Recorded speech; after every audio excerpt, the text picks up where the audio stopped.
भारतवर्ष में लगभग हर साल 3 करोड़ से ज्यादा डेंगू के केसेस देखे जाते हैं, जो कि लगभग पूरे ग्लोबल डेंगू वर्डन का 1/3 होता है। नमस्कार, मेरा नाम है डॉक्टर सार्थक और आज हम जानेंगे डेंगू से जुड़े कुछ सावधानियों के बारे में और बात करेंगे डेंगू प्रिवेंशन एंड मैनेजमेंट की। अगर अब तक आपने हमारे चैनल को सब्सक्राइब नहीं किया तो इसे सब्सक्राइब करें और लेटेस्ट वीडियो अपडेट्स के लिए बेल आइकन दबाना ना भूलें।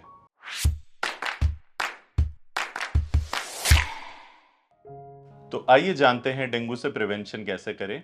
सबसे पहले बात करते हैं मॉस्किटो ब्रीडिंग की। किस तरह से मॉस्किटो की तादाद बढ़ने से रोकी जा सकती है। मॉस्किटोज अपना अंडा या लार्वा जो है पानी में देते हैं, चाहे वो गंदा पानी हो या क्लीन वाटर हो, लेकिन वो एक रुका हुआ पानी होता है, बहते पानी में ये नहीं हो सकता। तो इसलिए नियमित रूप से किसी भी कूलर के पानी को, टैंक के पानी को अवश्य साफ करें। कूलर के पानी में आप थोड़ा सा तेल भी डाल सकते हैं, जिससे कि उसके ऊपर एक परत बन जाती है और मच्छर अपने अंडे नहीं दे पाते हैं। घर के आसपास किसी भी कूड़ेदान में, कचड़े में पड़े हुए पुराने टायर्स में पानी इकट्ठा हो रहा है तो उन्हें अवश्य हटाएं, मच्छरों को बढ़ने ना दें। और घर के बाल्टियों के पानी में भी डेंगू के मच्छर अपना अंडा दे सकते हैं, इसलिए चाहे वो साफ पानी हो घर के बाल्टी का या किसी बर्तन का या कूलर या सड़क का कोई भी पानी हो, उसे नियमित रूप से बदलना, फेंकना या हटाना आवश्यक है। अब बात करते हैं कि मॉस्किटो बाइट से कैसे बचा जा सकता है, किस तरह से अपना बचाव करें कि मच्छर आपको न काटे। तो इसके लिए सबसे इम्पोर्टेंट और पहला ही जो तरीका हम अपना सकते हैं वो है फुल स्लीव क्लोथ पहनने की। जितना आप कवर्ड रहेंगे उतना मच्छर के लिए डिफिकल्ट होगा आपको काटना। स्पेशली अपने बच्चों के लिए, जो बच्चे बाहर पार्क में खेलने जाते हैं या जो पडल्स होते हैं, पानी जहाँ पे स्टैग्नेंट होता है, पहले तो उन्हें रोकें ऐसे जगह पे खेलने से। दूसरा, उनको हमेशा फुल स्लीव क्लोथ्स में जूते पहना के, मोजे पहना के प्रॉपर कवर करके ही भेजें, ताकि उन्हें मच्छर आसानी से काट ना सके।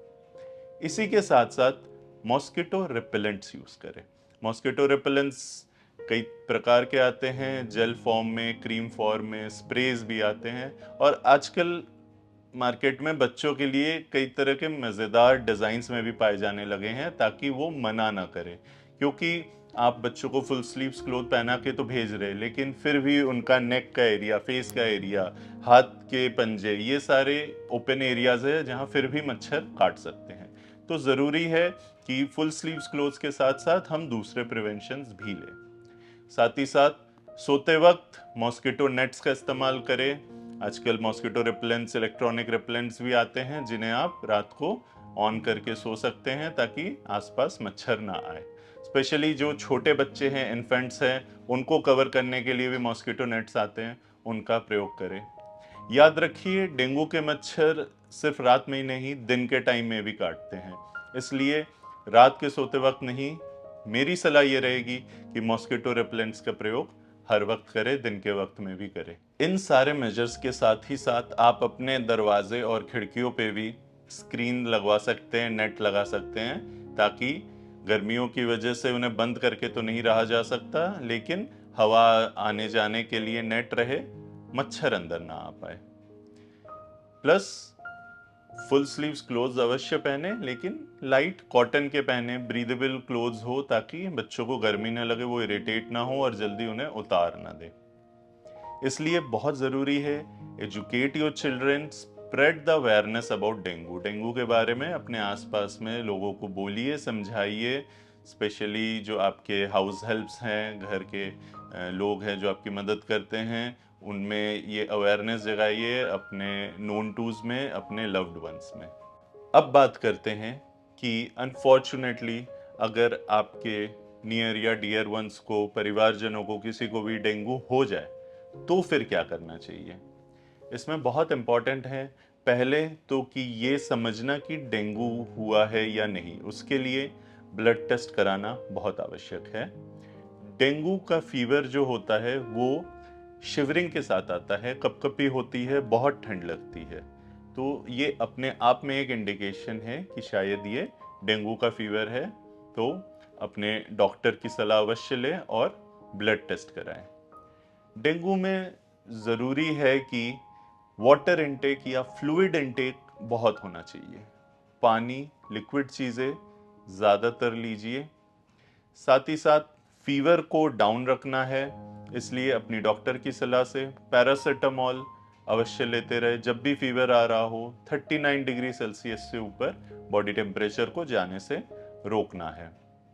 प्लस डेंगू में एक और खतरा रहता है जिसे हम डेंगू हेमोरेजिक फीवर कहते हैं। ये डेंगू का कॉम्प्लिकेशन है। इसमें सबसे जो मेजर कॉम्प्लिकेशन होता है वो होता है कि प्लेटलेट्स घटने लगते हैं शरीर में। प्लेटलेट्स घटने की वजह से शरीर के अंदर कहीं ना कहीं ब्लीडिंग हो सकती है। तो इन चीज़ों को प्रिवेंट करने के लिए अपने डॉक्टर से सलाह लें और वाटर इनटेक अच्छा रखें, टेम्परेचर कंट्रोल रखें। ज़रूरी है रेस्ट करना। 3 to 5 डेज का रेस्ट बहुत ही आवश्यक है। इनके साथ एक चीज अवश्य याद रखिए कि अगर आपको डेंगू हो गया है फिर भी आपको मच्छर से प्रिवेंट करना जरूरी है। डेंगू के मच्छर के प्रिवेंशंस जो मैंने अभी समझाए थे वो तब भी जरूरी है क्योंकि डेंगू के लगभग 4 तरह के वायरस होते हैं। अगर आपको मान लीजिए डेंगू 1 वायरस से डेंगू हुआ है और आप रिकवर कर रहे हो और उसी दौरान एक और मच्छर काट ले जो डेंगू के किसी और तरीके के वायरस से अफेक्टेड है, तो आपको दोबारा डेंगू होने के चांसेस रहते हैं और वो खिंचता चला जाएगा, एक लॉन्ग टर्म कंडीशन बन जाएगा।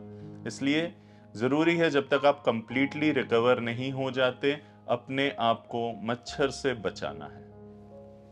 तो अब जानते हैं कि डेंगू का कॉम्प्लिकेशन क्या होता है। जैसा मैंने अभी बताया था कि डेंगू हेमोरेजिक फीवर इसका मेन और बहुत ही खतरनाक कॉम्प्लिकेशन है।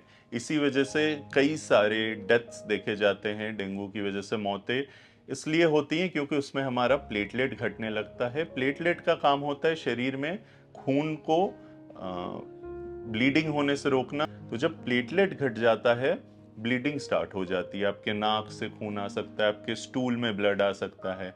अगर इस तरह के सिम्टम्स हो तो इनका खास ख्याल रखें। तीसरे से चौथे दिन के बाद ये सिम्टम्स आने शुरू होते हैं। बहुत ज़्यादा पेट में दर्द होना, बार बार वॉमिटिंग होना, वॉमिट में ब्लड आना, साथ ही साथ एक्सट्रीम हेडेक। स्पेशली डेंगू में कहा जाता है रेट्रो ऑर्बिटल पेन, आंखों के पीछे इस जगह पे दर्द शुरू हो जाता है। बहुत ज़्यादा डिहाइड्रेशन होता है, शरीर सूखने लगता है, बार बार प्यास लगेगी, नींद नहीं आएगी।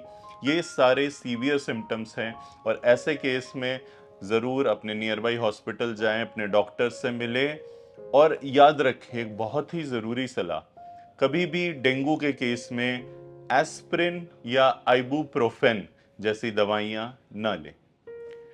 तो आज के इस वीडियो में हमने जाना कि कैसे इन छोटी छोटी सावधानियों को बरतकर न केवल हम अपना और अपने परिवारजनों का डेंगू से बचाव कर सकते हैं, लेकिन अगर डेंगू हो जाए तो जल्दी रिकवर भी कर सकते हैं।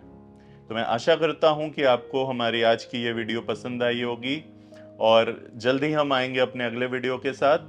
तब तक के लिए ऐसे ही हेल्थ रिलेटेड वीडियोस को देखने के लिए जुड़े रहें टाटा 1mg के साथ। धन्यवाद।